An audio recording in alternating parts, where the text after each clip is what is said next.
I'm Bob Richards, and I'm delighted to be a part of this cancer cure where you have hope and faith and belief above and beyond the science of cure. I'm so delighted to be with all of these experts who know so much more about this than I do. I can't help but think of the joke about the little church where the pastor got up and said, "We always introduce people in this congregation according to rank. And now we comes to the rankest of them all." Well, I feel like a rank novice when it comes to the cure of cancer.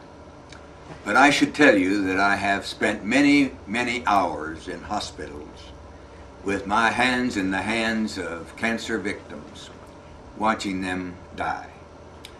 My father-in-law just passed away from kidney cancer. One of the best athlete friends I ever had died at age 42 of cancer. My brother's wife just recently died of cancer. Years ago, I had a son, Bobby, that came to me with melanoma skin cancer. He had a big lump on his neck. And so we went up to a doctor in Roseville, California, and he excised the cancer and then told my son that he should use every other means of cure that he can possibly think of. Anyway, Bobby went down to San Diego where Jonas Salk was trying to find a cure for cancer by vaccination. And he had with him Dr. Livingston, one of the greatest pioneers in cancer research. And consequently, Dr. Livingston took some dead cells from Bobby's cancer and made a vaccine and gave it to him, and then prescribed a lot of dietary things which ultimately proved correct because Bobby was completely cured of his melanoma skin cancer. The medical profession, many of them, have come across an idea, and this is it, that you fight cancer with the mind. God doesn't want you to have cancer. And if you imagine the good cells, the antibodies fighting against the cancer cells, and if you use this power of the mind. Now I know you can't go silly or quackery with this sort of thing. When you're dealing with a monster like cancer, you've got to deal with reality. One of the reasons I love this book, Cancer Wars by Jerry White, is it's an engineer's approach, a scientific approach to isolating the antibodies and the antigens that destroy cancer. Now, when you're talking about the control by the mind of matter, two of the greatest books I've ever read are by Leslie Weatherhead and William James, both of them Gifford Lectures. Leslie Weatherhead's book is Psychology, Religion, and Healing, in which he goes into the subconscious and the hypnotic phase of cure, goes to Lourdes and finds out there were certain miracles that actually were accomplished.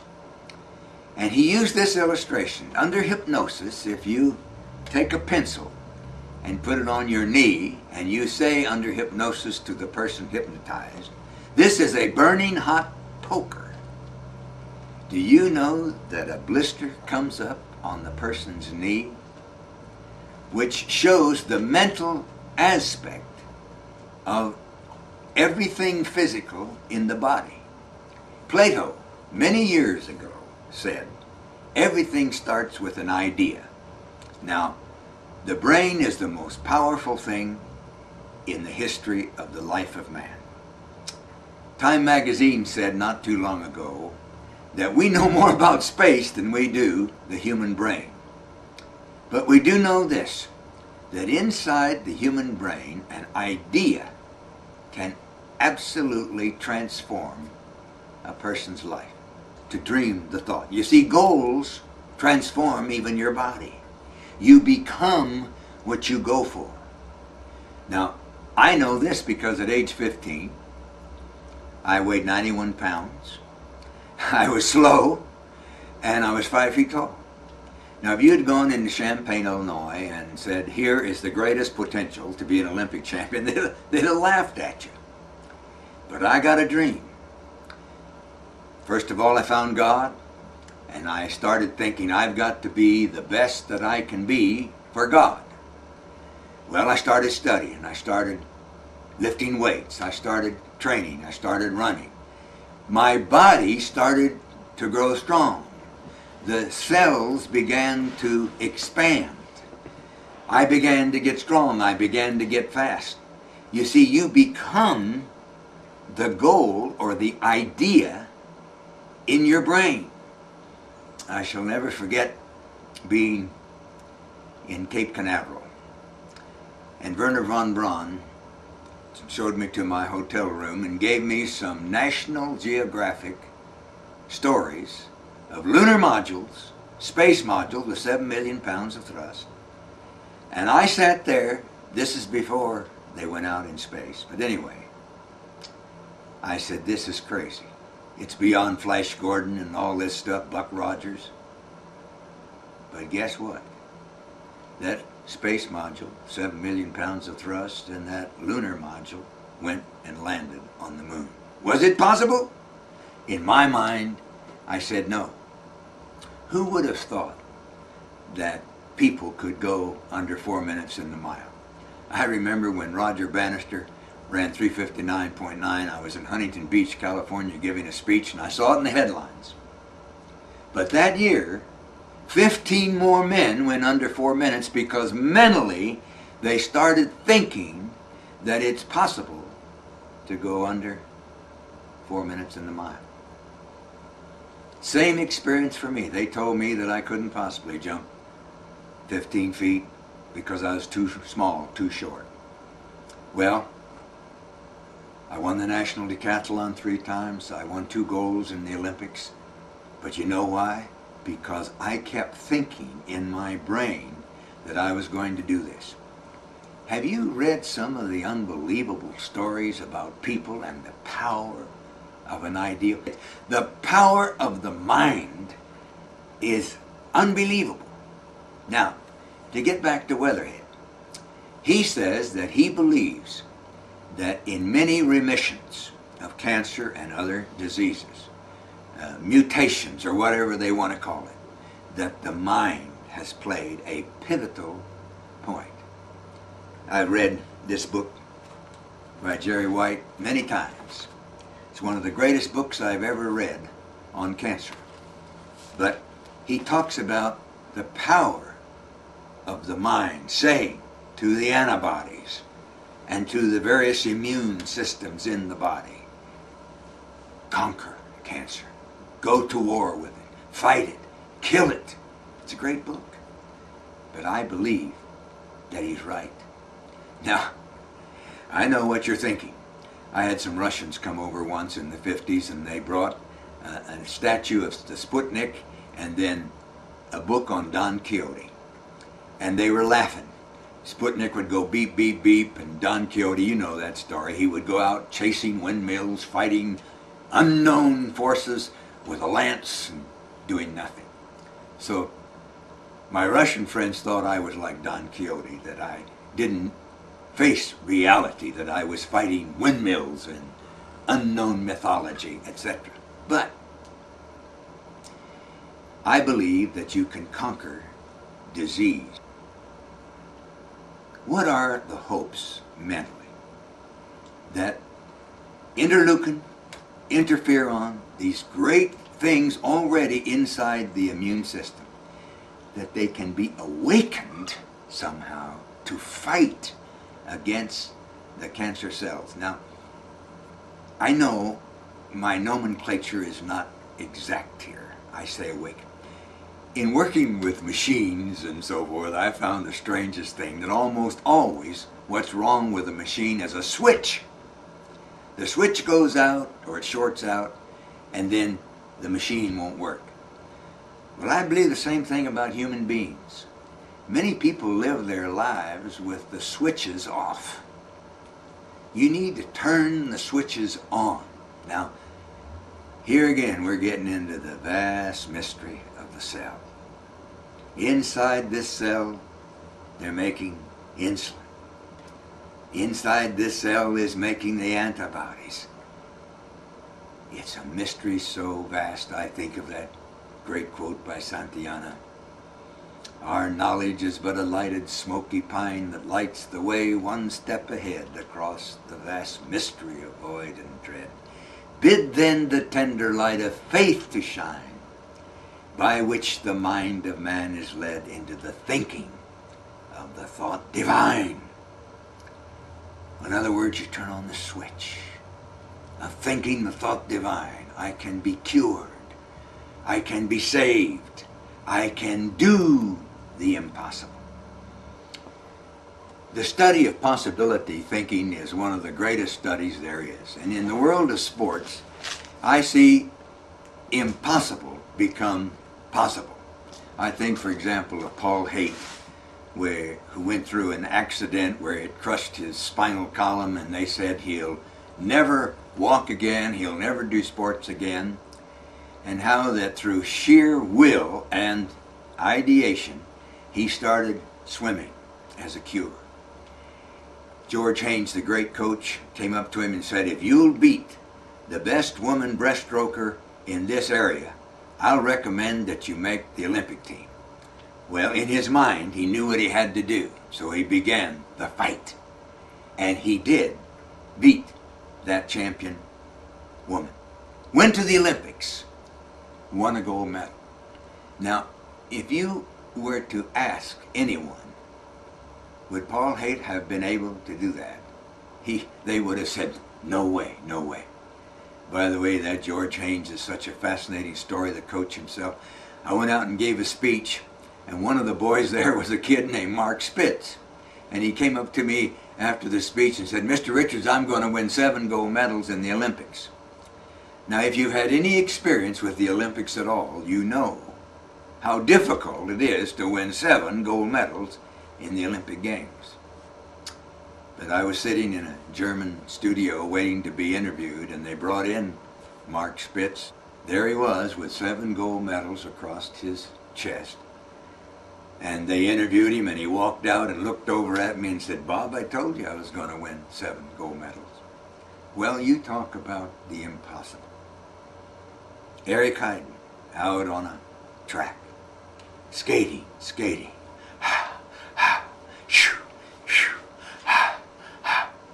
A dream inside his soul. Would you ever think he could win 7 gold medals in that cold? But he did. Possibility thinking. I believe there's vast reservoirs of untouched potential in the human being. Someone has said we only use 1% of all of our great capacity. And the mind, we know more about space than we do the human mind. Who knows what is the power of the unconscious? Who knows what is the power of a dream? Who knows what happens when the switch turns on and a person says, I'm going to fight with all my being against this monster cancer. I'm not going to be afraid. I'm going to conquer it. And you know there are doctors, very few, who are saying, you can. It is possible. You know, probably one of the greatest people that ever lived was Albert Schweitzer. I've read every book there is that Albert Schweitzer wrote. I think he's one of the greatest minds and the greatest human beings that ever lived. But he was a doctor.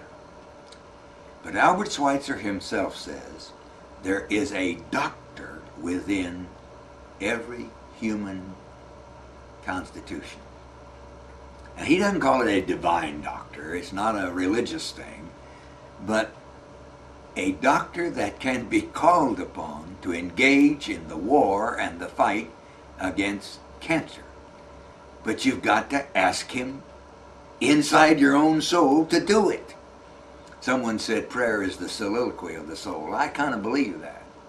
Where you kind of go inside yourself and call out all the medical, doctor, the divine power that you can think of. Let knowledge grow from more to more, says Tennyson, that mind and soul according well may make one music as before. Well, you call on all these vital powers within you. You start eating right, you exercise, you use every intelligent approach you can, and you turn on the switch. You start thinking, I'm going to be well, I'm going to be well. God wants you to be well. That's Weatherhead's great statement. Schweitzer would say the same thing. The doctor within you, whether it's divine or just your own constitutional immune system, wants you to be well. They want to go to battle for you. Trust them. Trust them. It's really hard to start teaching the right things. If you can imagine, for example, in ancient medieval times, the main cure for every disease was bloodletting. Now think of this, the blood is the one thing that fights every disease there is. And they would go in and take several quarts and gallons of blood out of a person and they'd die, and they'd, oh well, it didn't work. No, it'll never work. And there are certain aspects of our science today that won't work. They're teaching the wrong things. We need new knowledge, new concepts. Genetic engineering is, for me, one of the great hopes. As I look back on my own little life in sports, being able to watch 13 Olympic Games, watching people emerge out of the vast multitudes all over the world to become Olympic champions. They go up on there, the gold medal is in their hands. They had a dream. They had a dream. Little John Neighbors, 5 years of age, his daddy took him to Mount Olympus and said, this is what the Olympics is all about, son. John Neighbors looked up at his daddy and said, Daddy, I'm going to win a gold medal. Well, John Neighbors won 5 gold medals. Don't let anyone take away your dream. Your dream is everything. I had the privilege of giving Carl Lewis his Outstanding Athlete in the World award in New York City. And I watched him as he went up in front of a microphone. And he said, when I was 5, my daddy took me to Chicago and introduced me to Jesse Owens. And his daddy said to Jesse, will you just touch him, Jesse? I believe that if you just touch him, he'll be a champion like you. Jesse reached out and touched this little boy and said, well, son, if you'll work hard, if you believe you can become an Olympic champion. Well, he won 9 gold medals in the Olympics. Do dreams matter? Do ideas matter? Do they have consequences? Well, I watched Carl Lewis with tears streaming down his face as he said, I owe everything to that moment when my daddy introduced me to a dream. I'd like to suggest to every person that's in this battle against cancer that there is possibility of remission, that you can do something, that you don't have to hide in fear and give up. Do battle. Go out there to win. It's absolutely amazing. One of the greatest quotes ever. Jesus said to his disciples beside the Galilean Sea, follow me. And a few men, ignorant, uneducated, they followed him. He said, in the pain and suffering, you will discover who I really am. And they went out, changed the world, and they found out in the fellowship of pain that if you have a dream and you're committed, that you can change the world. You can defeat cancer.